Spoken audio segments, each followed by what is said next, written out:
Hi friends, ఎలా ఉన్నారు? నేను మీ doctor Kalahasti youth trainer. Welcome to our channel. ఈరోజు మనం చాలా ఇంపార్టెంట్ అయినటువంటి విషయం ఏంటంటే, మీరు ఉత్తమ పురుషుడికి ఎంత దగ్గరలో ఉన్నారో మనకు మనమే చెక్ చేసుకునేటటువంటి అవకాశం అయితే ఈ వీడియో ద్వారా మనకి తెలుస్తుంది.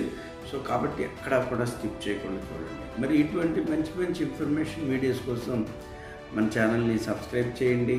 మరి పక్కనే ఉండేటటువంటి బెల్ ఐకాన్ని యాక్టివేట్ చేయండి. తద్వారా నేను ఇటువంటి అద్భుతమైనటువంటి ఇన్ఫర్మేషన్కి మీకు ఇవ్వడానికి అయితే ప్రయత్నం చేస్తాను.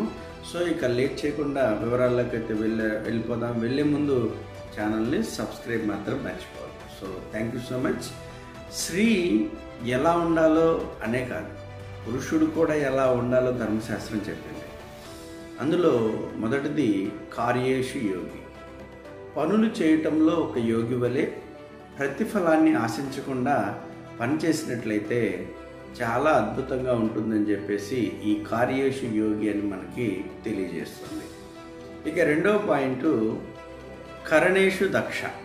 అంటే కుటుంబాన్ని నడపటంలో, కార్యాలను నిర్వహించటంలో నేర్పుతో, సంయమనంతో వ్యవహరించటాలు, మరి దానికి సమర్థుడై ఉండాలన్నమాట. సో దాన్నే మనకి కరణేషు దక్ష అని అంటాం అన్నమాట.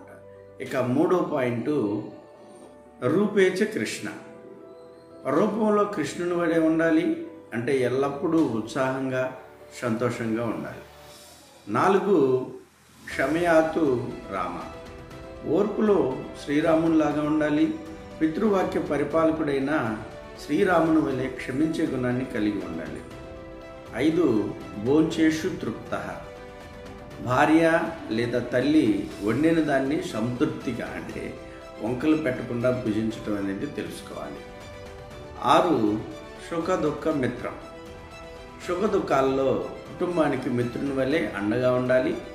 మంచి చెడుల్లో పాలు పంచుకోవాలి. ఈ 6 పనులు సక్రమంగా చేసే పురుషుడు ఉత్తమ పురుషునిగా, ధర్మనాథునిగా కొనియాడబడతాడు.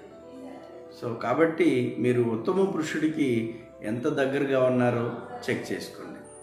ఈ వీడియో మీకు నచ్చినట్లయితే లైక్ చేయండి, మీ యొక్క ఫ్రెండ్స్కి షేర్ చేయండి. ఇప్పటికీ మన ఛానల్ని సబ్స్క్రైబ్ చేయకపోతే ఇమ్మీడియట్గా సబ్స్క్రైబ్ చేయండి, నన్ను ఎంకరేజ్ చేయండి. Thank you so much.